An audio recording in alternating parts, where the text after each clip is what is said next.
بسم اللہ الرحمن الرحیم۔ سامعین کرام، آپ سن رہے ہیں اردو ناول درگا مائی کے چیلے، جس کے مصنف ہیں شمیم نوید، اور یہ اس سلسلے کی آخری اور قسط نمبر 14 ہے۔ امید ہے آپ کو میرے پہلے ناولز کی طرح یہ میری کاوش بھی پسند آئے گی۔ آپ نے اگر ابھی تک میرا چینل کہانی گھر سبسکرائب نہیں کیا تو میرے اس چینل کو ابھی سبسکرائب کر کے بیل آئیکن پر بھی کلک کر دیں تاکہ نئے آنے والی کہانی کی اطلاع بر وقت آپ تک پہنچ سکے۔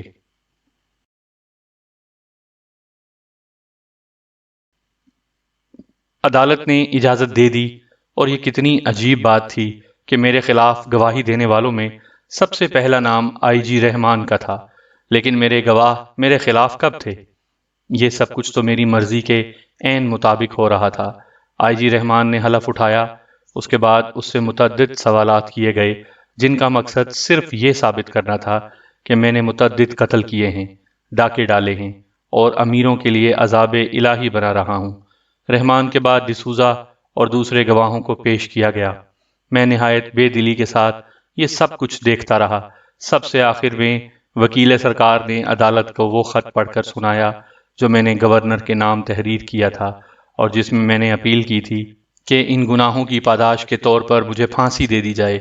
اس کے بعد مکروہ آواز میں سرکاری وکیل بولا، یور آنر، اس تمام کھڑا کا مقصد اچھی طرح سمجھتے ہوں گے کہ مجرم نے اتنی آسانی سے اقبال جرم کیوں کر لیا، جبکہ وہ ایک بدنام زمانہ ڈاکو اور قاتل ہے۔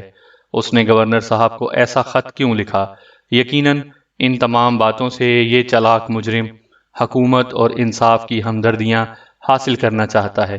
مجھے اس خبیث صورت وکیل سرکار کی یہ بات نہایت ناگوار گزری۔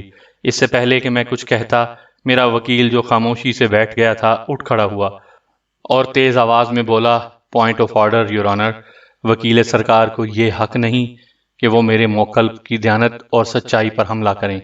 میں اس بات پر سخت احتجاج کرتا ہوں کہ جب میرا موکل خود اقبال جرم کر چکا ہے اور وہ عدالت سے رحم کا طالب بھی نہیں، تو اس کی نیت پر اس طرح حملہ کرنا شرافت و سچائی کے خلاف ہے۔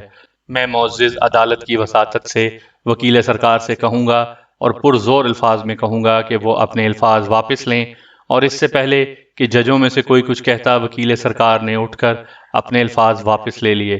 مجھے اس نوجوان وکیل کی یہ ادا بہت بھائی۔ اس کی آواز میں ایک عجیب مٹھاس سی تھی۔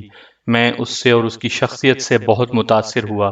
بھولا سا معصوم چہرہ، گورا رنگ، بالائی ہونٹوں پر چھوٹی چھوٹی باریک مونچھیں، سرخ اور تازہ ہونٹ، رخساروں پر غالباً روزانہ شیو کرنے کے سبب ہلکی سی نلاہٹ، کالے کالے بڑے بال، اس کے ریشم کی طرح ملائم بال بار بار اس کی چوڑی پیشانی پر گر پڑتے اور وہ ایک خفیف سے جھٹکے سے انہیں پیچھے کر دیتا۔ اس کی ہر ادا خوب تھی۔ قد دراز تھا، آنکھیں بھی روشن اور بڑی بڑی تھیں، جسم صحت مند تھا مگر موٹاپا نہیں تھا۔ میں ابھی بھی انہی خیالوں میں گم تھا کہ عدالت برخاست کر دی گئی۔ واپسی میں نے ایڈوکیٹ فضل الرحمان کے بارے میں آئی جی رحمان سے بہت کچھ پوچھا۔ وہ کہاں رہتا ہے، شادی شدہ ہے یا غیر شادی شدہ، اس کی دیگر مصروفیات کیا ہیں، اس کے کتنے بھائی بہن ہیں، وغیرہ وغیرہ۔ میری اس پوچھ گچھ سے آئی جی رحمان حیران ہوا۔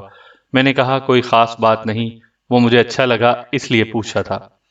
مجھے اس کے بارے میں آئی جی رحمان سے معلوم ہوا کہ وہ ایک معزز خاندان سے تعلق رکھتا ہے اور ایک ریٹائرڈ کرنل کی واحد اولاد ہے۔ ان قریب ہی اس کی شادی ہونے والی ہے۔ وہ اپنے ماں باپ کے ساتھ سادات نگر میں رہتا ہے۔ میں نہ جانے کن خیالات میں کھویا رہا اور نہ جانے کب رحمان مجھ سے رخصت ہو کر چلا گیا۔ دوسری پیشی دوسرے دن تھی۔ میں گھنٹوں ایڈوکیٹ فضل الرحمان کے تصور میں کھویا رہا۔ میں خود بھی حیران تھا کہ یہ کیا معاملہ ہے، مگر کچھ سمجھ ہی میں نہیں آتا تھا۔ آخرکار تھک ہار کر میں بستر پر گر گیا اور تھوڑی ہی دیر میں سو گیا۔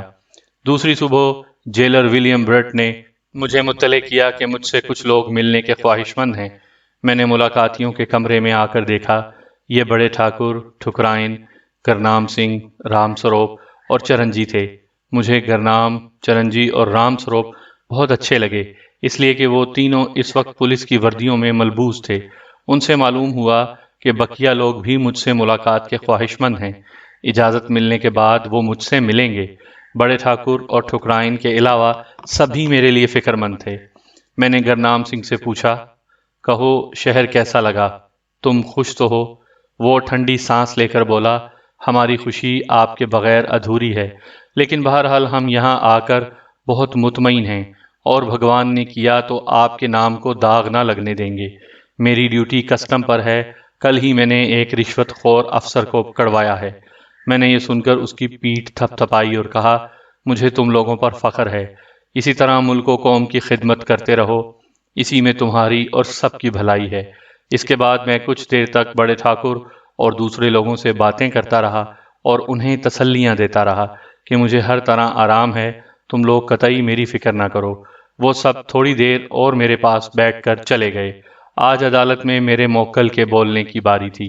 وہ اپنی نشست سے اٹھا اور اس نے کہا، یور آنر، مجھے اپنے موکل کی تائید میں زیادہ لمبی تقریر نہیں کرنی، سوائے اس کے کہ فاضل عدالت میرے موکل کے اقبال جرم کو مد نظر رکھے کہ اس نے بغیر کسی دباؤ یا جبر کے اقبال جرم کر لیا۔ دوسرے یہ کہ اس نے اپنی پچھلی زندگی کسی خوف، قانون اور پولیس کے ڈر یا کسی سازش کے تحت ترک نہیں کی، بلکہ اس نے اپنے ضمیر کی آواز پر لبیک کہہ کر قانون اور انصاف کا ساتھ دیا ہے، اور نہ صرف یہ بلکہ اس نے اپنے سینکڑوں ساتھیوں کو بھی قانون کا احترام کرنے پر مجبور کیا ہے۔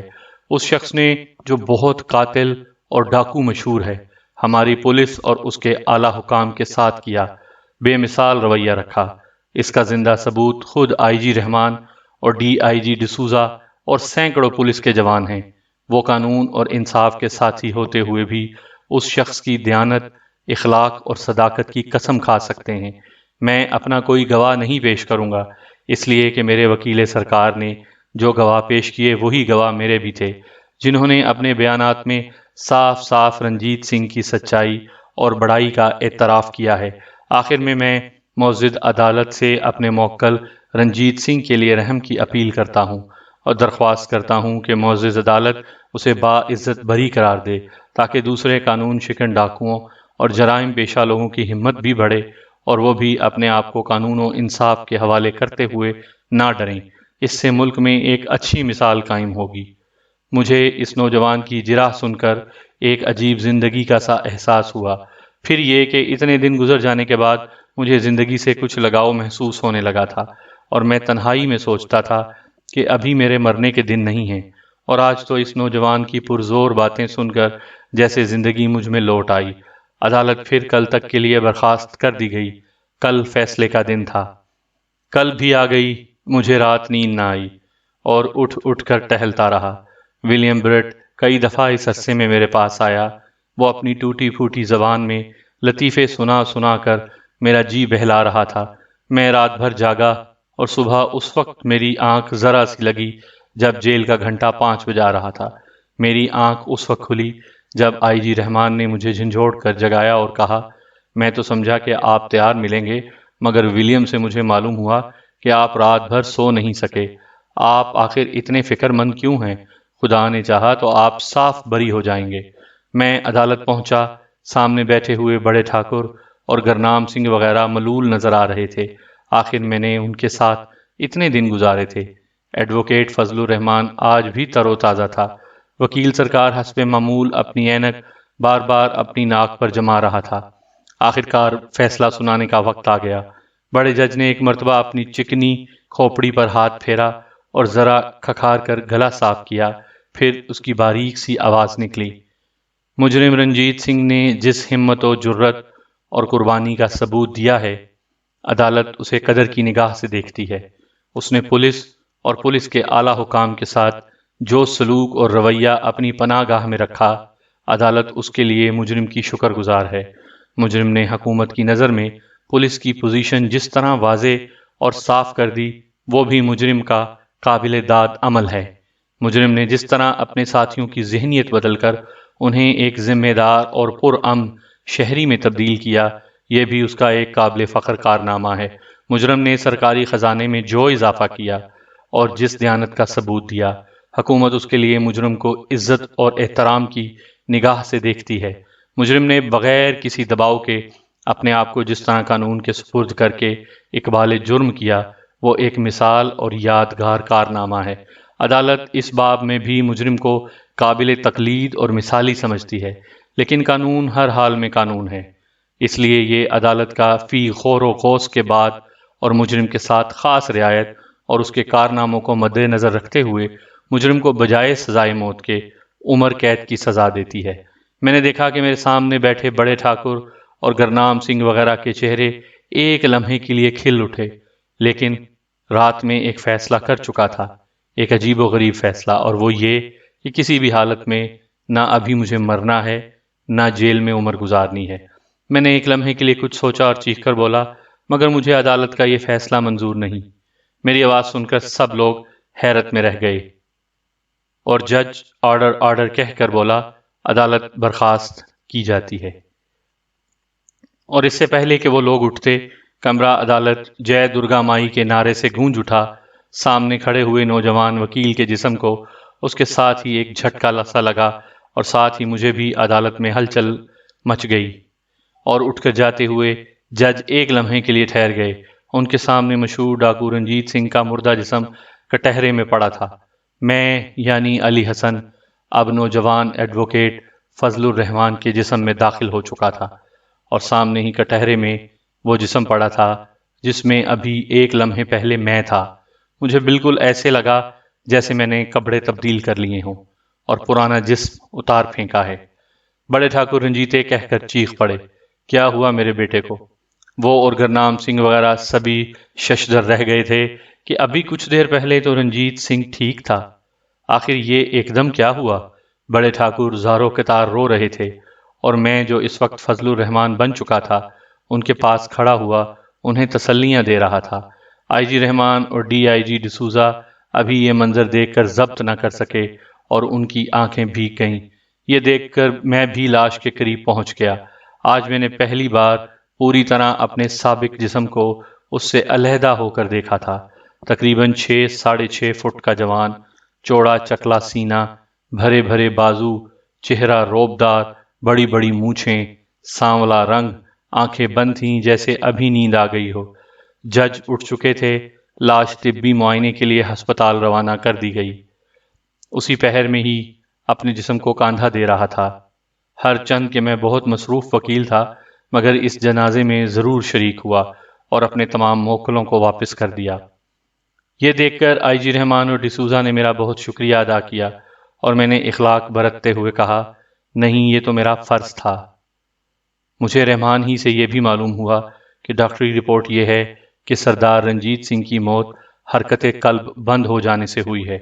مجھے کیونکہ بڑے ٹھاکر اور گرنام سنگھ وغیرہ سے اپنی پچھلی زندگی کے سبب بہت محبت تھی، اس لیے میں کافی دیر ان لوگوں کو دلاسے اور تسلیاں دیتا رہا اور سمجھاتا رہا۔ ٹھکرائن کا برا حال تھا، وہ کئی دفعہ بے ہوش ہوئیں اور ہر مرتبہ انہوں نے رو رو کر پھر اپنی طبیعت خراب کر لی۔ ہر چند کے رنجیت سنگھ ان کی اولاد نہ تھا، مگر اسے انہوں نے بچپن سے اولاد کی طرح پالا تھا، اس لیے ایک ماں کو جو محبت اپنے سگے بیٹے سے ہو سکتی ہے وہی انہیں رنجیت سنگھ سے تھی، اور اس کی جوان موت ان کے لیے ایک جان کا صدمہ تھی۔ میں ان لوگوں سے رخصت ہو کر باہر نکلا، کئی لوگوں نے مجھے سلام کیا اور میں ان کے سلام کا جواب دیتے ہوئے آگے بڑھ گیا۔ سامنے سے ایک ٹیکسی آ رہی تھی، میں نے اسے ہاتھ دے کر روکا، اس میں بیٹھ گیا۔ ٹیکسی والے کو میں نے صدر بازار کا پتہ بتا دیا، اور تھوڑی ہی دیر بعد میں صدر کے چوک میں کھڑا تھا۔ میں نے جیل میں قید تنہائی کے جو چند دن گزارے تھے ان دنوں میں میری فطرت ایک بار پھر ابھر آئی تھی، اور عورت ایک بار پھر میرے ذہن پر مسلط ہو چکی تھی۔ میں فٹ پاتھ پر کھڑا ادھر ادھر دیکھ رہا تھا۔ سامنے سے ایک نوجوان جوڑا آ رہا تھا، لڑکی بہت حسین تھی اور لڑکا بھی کچھ کم خوبرو نہ تھا۔ میں نے آہستہ سے درگا مائی کی جے کا نعرہ مارا، اور دوسرے ہی لمحے فضل الرحمان ایڈوکیٹ کا بدن زمین پر پڑا تھا اور میں اس لڑکے کے بدن میں داخل ہو چکا تھا۔ اس لڑکی کے ساتھ میں نے چند بہت خوبصورت دن گزارے، اور جب اس سے میرا دل بھر گیا تو میں ایک بار پھر اپنے شکار کی تلاش میں نکل کھڑا ہوا۔ اس دن کے بعد سے اب یہ میرا شغل ہو گیا کہ میں کسی بھی جسم میں 1-2 دن یا رات بھر سے زیادہ نہ گزارتا۔ میں دیکھتا کہ کوئی جوان جوڑا جا رہا ہے اور میں فوراً اس نوجوان کے جسم میں داخل ہو جاتا جو کسی جوان لڑکی کا ہاتھ تھامے ہوئے جا رہا ہوتا۔ رات بھر اور کبھی کبھار 2-4 دن میں اس لڑکی کے ساتھ راتیں بسر کرتا۔ پھر کسی صبح وہاں سے کسی اور جسم میں منتقل ہو جاتا۔ شہر میں روزانہ کسی نہ کسی نئے شادی شدہ لڑکے کی جوان موت ہو جاتی۔ رفتہ رفتہ یہ بات مشہور ہونے لگی کہ نئے شادی شدہ جوڑوں کے لیے خاص خطرہ ہے، ایک انجانا خطرہ، نہ معلوم کب کوئی نوجوان اپنی نئی دلہن کے پہلو میں مردہ پایا جائے۔ میں یہ کرتا کہ رات بھر کسی جسم میں رہ کر اس کی بیوی سے جنسی تسکین حاصل کرتا، اور صبح ہوتے ہی وہ جسم چھوڑ کر قریبی جسم میں منتقل ہو جاتا اور وہاں سے دور نکل جاتا۔ سامعین کرام، آپ یہ کہانی میرے چینل کہانی گھر پر سن رہے ہیں، اور یہ اس سلسلے کی آخری قسط ہے۔ آپ نے اگر ابھی تک میرا چینل سبسکرائب نہیں کیا تو میرے چینل کو ابھی سبسکرائب کر کے بیل آئیکن پر بھی کلک کر دیں تاکہ نئے آنے والی کہانی کی اطلاع بر وقت آپ تک پہنچ سکے۔ برسوں میرا یہی شغل رہا، ایک شہر سے دوسرے شہر، پھر تیسرے شہر، دن رات میرا یہی مشغلہ تھا۔ جسم بدلنا اب میرے لیے ایک دلچسپی اور کھیل سا تھا۔ جسم میرے لیے بالکل کپڑوں کی طرح تھے، جب چاہتا کوئی بھی جسم اتار پھینکتا، مگر انسانی طبیعت کسی اور ہی خمیر کی بنی ہے، کسی ایک طرح کے عمل میں اسے کبھی سکون نہیں ملتا۔ میرے دل میں ایک بار پھر اس زندگی سے نفرت سی پیدا ہونے لگی۔ مجھے کسی صورت قرار نہ تھا۔ اب مجھے ان ماؤں کی آہیں بھی سنائی دینے لگیں جن کے جوان بیٹوں کو مار کر میں ان کے جسموں پر قبضہ کر لیتا تھا اور صبح ہوتے ہی پھر انہیں مردہ حالت میں اجاڑ دیتا تھا۔ میرے دل میں خوف خدا پیدا ہونے لگا۔ میں اس وقت ایک ہندو کے جسم میں تھا، اس لیے جب لوگوں نے مجھے نماز پڑھتے اور مسجد میں جاتے دیکھا تو ہنگامہ کھڑا ہو گیا۔ میں نے اسی دن یہ جسم چھوڑ کر ایک مسلمان لڑکے کا جسم اپنا لیا۔ اس لڑکے کی عمر مشکل سے 15 سال تھی۔ یہ مسجد کے پیش امام کا لڑکا شاکر تھا۔ میں جانتا تھا کہ اگر میں نے اس طرح باقاعدہ نماز پڑھنا شروع کر دی اور ہندو دھرم کو قطعی ترک کر دیا تو مجھ سے تمام پر اسرار قوتیں چھن جائیں گی، مگر میں اس پر بھی تیار تھا۔ میں اپنے موجود جسم سے ہر طرح مطمئن تھا۔ یہ لڑکا جس کا نام شاکر تھا اور جس کے جسم میں اس وقت میں تھا، متوسط طبقے سے تعلق رکھتا تھا۔ اس کے والد پیش امام الہی بخش غریب آدمی نہیں تھے جس کے سبب پیش امام کے فرائض ادا کر رہے ہوں، بلکہ انہیں محلے والوں نے بحیثیت بزرگ ہونے کے یہ منصب عطا کیا تھا۔ وہ بڑے خدا ترس آدمی تھے۔ ان کے 6 لڑکے تھے جن میں سب سے چھوٹا میرا موجودہ جسم تھا۔ میرے بقیہ 5 بھائی اور ماں باپ مجھ سے بہت محبت کرتے تھے۔ میرے 3 بڑے بھائی شادی شدہ تھے اور 2 غیر شادی شدہ، مگر وہ دونوں بھی مجھ سے بڑے تھے۔ یہ سب بھائی ایک ساتھ رہتے تھے، ان میں آپس میں بہت محبت تھی۔ ان لوگوں کا اپنا کاروبار تھا، سب بھائی آپس میں شریک تھے، اور میں اور مجھ سے 2 بڑے بھائی تعلیم حاصل کر رہے تھے۔ 3 بھائی جو سب سے بڑے تھے کاروبار سنبھالتے تھے۔ پیش امام الہی بخش یعنی میرے موجودہ جسم کے والد ہر وقت یاد الہی میں مصروف رہتے تھے۔ میں اب محنت سے پڑھتا، 5 وقت بارگاہ ایزدی میں حاضری دیتا، اور ہر وقت میرا دل خوف خدا سے لرزتا رہتا۔ میں اپنے سابقہ بے شمار گناہوں کی معافی اللہ سے مانگتا۔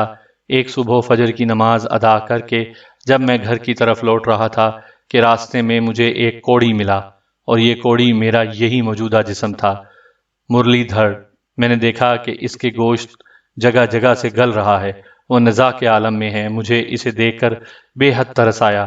میں نے سوچا کہ اگر یہ مر جائے تو اس عذاب سے رہائی ملے۔ اب میں روز نماز پڑھ کر صبح صبح اس کے پاس سرور ہو کر جاتا۔ اس نے مجھے اپنا نام بھی بتایا۔ اس کا اس دنیا میں کوئی نہیں تھا۔ وہ ہر وقت اپنے مرنے کی دعا مانگتا، مگر اسے نہ موت آتی تھی نہ آئی۔ آخرکار ایک دن میں نے اپنے دل میں یہ فیصلہ کر لیا کہ اسے اس عذاب سے رہائی دلاؤں گا۔ یہ میرے بس میں تھا، ابھی میری پراسرار قوتیں مجھ میں موجود تھیں۔ میں نے سوچا کہ میرا کیا ہے، مجھے موت تو ہے نہیں، میں اس کے جسم میں داخل ہو کر اس کا جسم فوراً ہی چھوڑ کر کسی اور جسم میں پناہ لے لوں گا۔ کنور، وہ دن بھی میں کبھی نہیں بھول سکتا جب میں فجر کی نماز پڑھ کر اس کوڑی کے پاس آیا اور جے درگا مائی کا نعرہ لگا کر اس کے جسم میں داخل ہو گیا۔ شاکر کا جسم میرے سامنے مردہ پڑا تھا۔ اب جو میں نے ایک نوجوان کو ادھر سے گزرتے دیکھ کر یہ جسم چھوڑنے کا ارادہ کر کے جے درگا مائی کا نعرہ مارا تو میری عقل ایک دم گم ہو گئی۔ میرے کوڑی جسم کو ایک جھٹکا سا تو ضرور لگا، مگر میں اسے چھوڑ نہ سکا۔ میری تمام قوتیں سلب ہو چکی تھیں۔ میں بہت اذیت میں تھا۔ میں بہت گھبرایا، رویا، پیٹا، مگر اب کیا ہو سکتا تھا۔ اب میرے بس میں کچھ بھی نہ تھا۔ میں اب اپنے قریب جس کو بھی دیکھتا جے درگا مائی کا نعرہ لگاتا اور سوچتا کہ شاید اب میں کسی دوسرے جسم میں منتقل ہو سکوں۔ لوگ مجھے پاگل کوڑی کہنے لگے۔ درگا مائی نے میری ساری قوتیں سلب کر لی ہیں، یہ میں اچھی طرح سمجھتا تھا۔ محلے کے لوگوں میں سوائے پیش امام بخش کے مجھ سے کوئی بھی ہمدردی سے نہیں پیش آتا تھا۔ انہوں نے ایک دن میرے پاس ٹھہر کر مجھ سے کہا، مرلی دھر، یہاں سے 20 میل کوئی بڑے بزرگ پیر صاحب چنڈیرے شریف کا مزار ہے، اس طرح ہو سکے وہاں تک پہنچ جاؤ، انشاءاللہ تم وہاں دعا کرنے کے بعد اس موذی مرض سے نجات پا جاؤ گے۔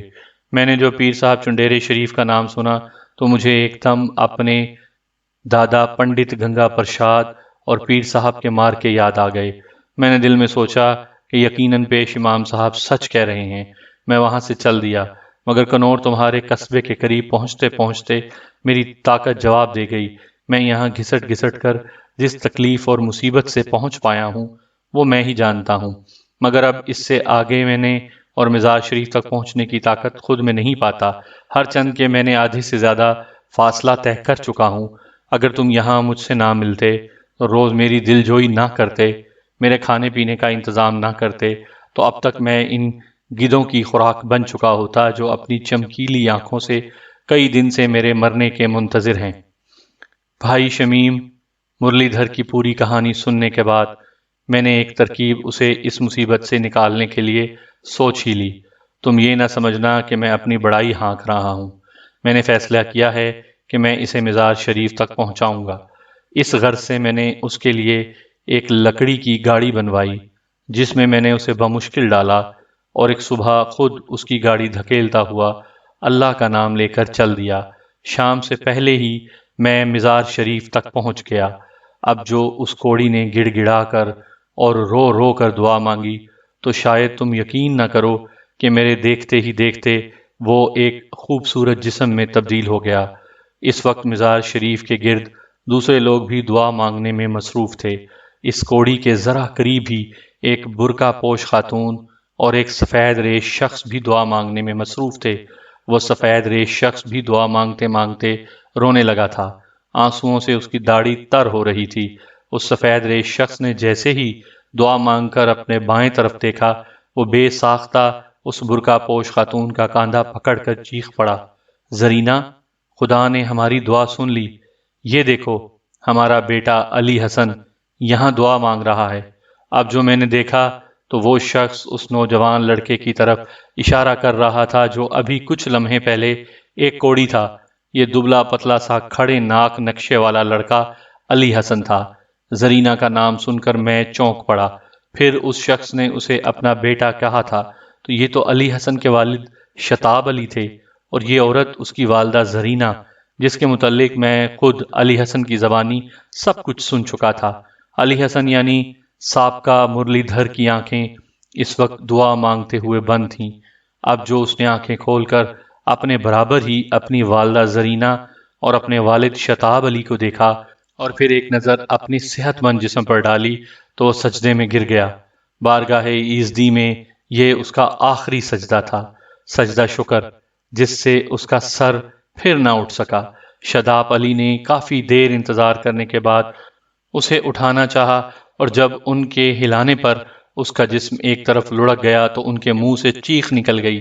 علی حسن اب شاید ہمیشہ کے لیے مر چکا تھا۔